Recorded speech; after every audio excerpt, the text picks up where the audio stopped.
In this video, I'm going to show you how to reset Trader Workstation from IBKR. Now, there's actually a few things you can do. I'm going to show you all of them. The first thing is up here top left, you can click on File, and then if you go to Layout Settings and hover over that and click on Layout/Settings Recovery, when you click on that, you can go ahead and click on Restore to Default Settings and then click on OK, and that's actually going to reset your Trader Workstation. And over here, it's going to say, are you sure you want to restore default application settings and restart?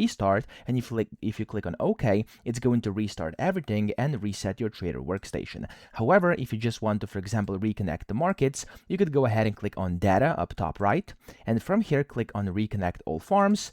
And as you can see here, it's basically going to reset and reconnect everything. And then there's the third option as well. If you just want to restart the app because you have some issues or something, you can click on File top left. And then from here, it says Restart at the bottom, and just click on that. And it's basically going to restart your app, and you can reset it that way. So those are basically all the ways. I hope this video helped you out. If it did, please subscribe to the channel and help me out as well.